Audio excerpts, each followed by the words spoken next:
Hey everyone, my name is Katie and I work for howtobecome.com. Welcome to my video entitled Crime Scene Investigator. Have you ever wondered what life would be like as a member of the CSI? Well, now's the chance to find out. Okay, so grab a pen and some paper and take some notes.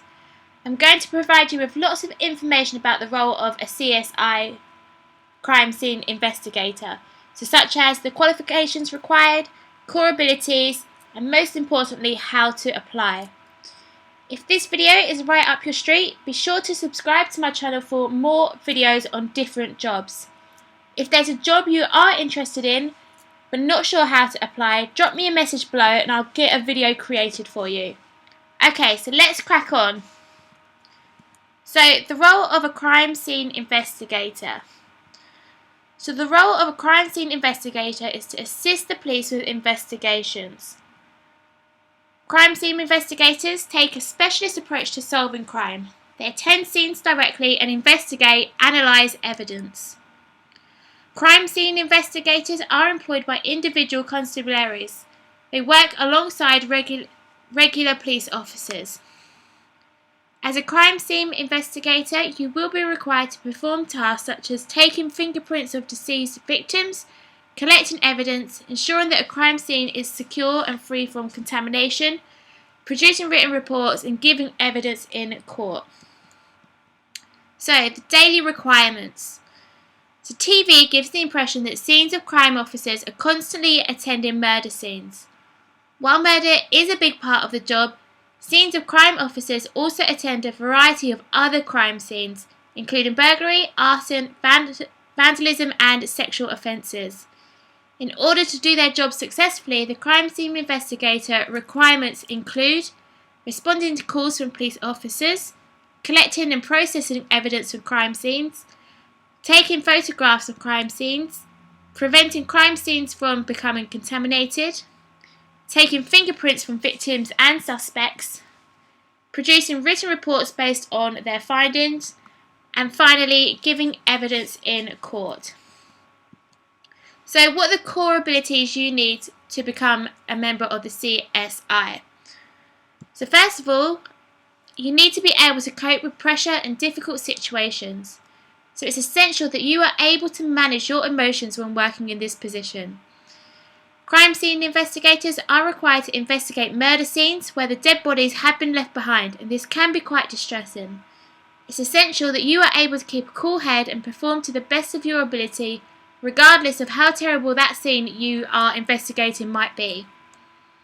Secondly, attention to detail. So to fulfill the crime scene investigator requirements, you will need impeccable attention to detail. Crime scene investigators need to be able to spot the things that nobody else would spot, and then process and analyse that information. So you need to be absolutely meticulous in your ability to spot tiny clues. So every piece of information that you can glean from a crime scene will help to solve the wider puzzle. Next, we have problem-solving ability. So, most of the time, the answer to a crime won't just fall into your lap. Crime is a puzzle to be solved, and crime scene investigators are an imperative part of this process. You won't just need to collect and process evidence, but you'll need to think in great detail about what you've seen and form ideas of what you think might have happened. The more logical you are, the better job you can offer for which you are working, and the better you can adhere to the crime scene investigator requirements. So, communication skills. So, good communication skills are an imperative part of working as a crime scene investigator. As mentioned, many forces will employ a number of crime scene investigators at any one time, meaning that you might even be part of a team of investigators working on one case. There will often be a huge number of different departments and teams working on the same case as you are. So in order to solve a crime, it's essential that all of these components and different units come together effectively. So the selection process. So there are a number of different stages to becoming a crime scene investigator. So each force will have their own selection criteria. However, the basic structure of recruitment will usually consist of the following. So we have an online application form, the assessment centre, the interview, the medical physical assessment, and a period of training. So let's break down each of these stages in more detail. So first of all, the application form. So this is the very first stage of the process.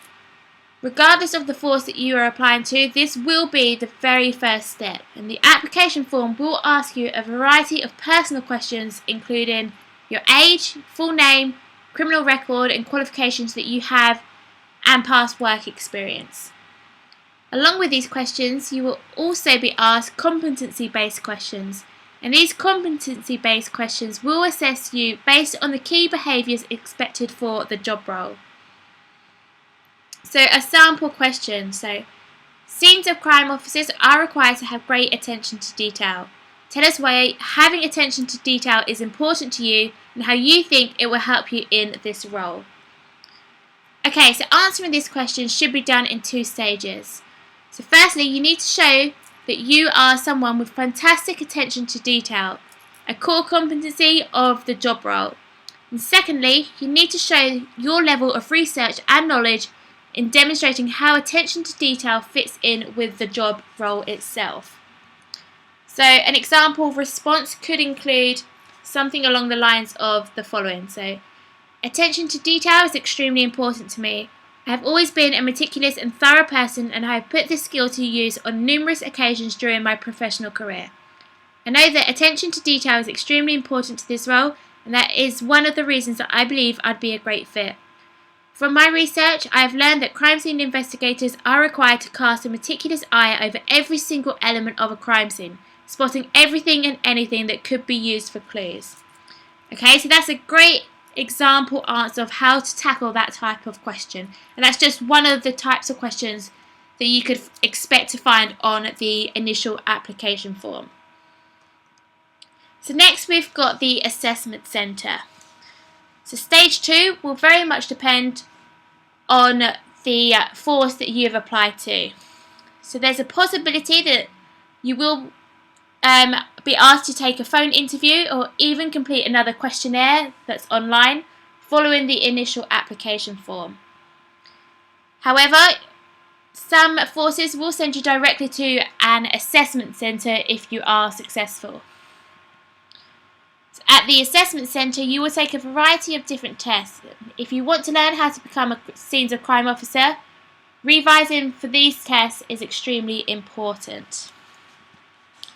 So for example, we have the written reports. So in these exercises, you'll be required to read through some information and then produce a written report based on what you've read. This is a skill that replicates real crime investigator work, as you will need to complete regular paper-based reports based on the cases that you have investigated. The assessors will score you based on how well you have interpreted the information provided, the details you have spotted, the quality of your grammar, and the coherency of your sentences. During the assessment centre, you will also be given group exercises, so there's a good chance that you will be asked to take a group exercise. So this will require you to sit in a room with several other people and sit and discuss a case file. The aim of this exercise is to demonstrate your teamwork and problem-solving skills. The assessor will judge you based on how well you communicate with the rest of the group. This is again a reflection of real crime investigator work, where you will need to correspond with other members of the policing team on a day-to-day basis. So next we've got puzzle and logic-based questions. So there's a good chance that you will be required to solve logic and puzzle-based questions too. So these types of questions will assess you based on scenarios that you are likely to encounter during the real work of a crime scene investigator. For example, you might be given a picture of a crime scene or a description of an event and be asked to pick out key clues and offer explanations for why things are the way that they are in the picture. So practicing for this is a great way to learn how to become a scenes of crime officer. Okay, so next we've got the interview. So there are two options for the interview. So firstly, there is a chance that you will be required to conduct an interview at the assessment centre itself. If so, this will likely be in the form of a structured interview whereby the interview will be conducted under strict time conditions and essentially based on the core competencies. Alternatively, you may not be asked to take part in a structured interview and will move straight on to the final interview. So this will be a lengthy interview with 2 or 3 members of the police department that you've applied to join, where you will be questioned on everything from your motivation for joining to your knowledge of the core competencies. So this is a key part of how to become a scenes of crime officer.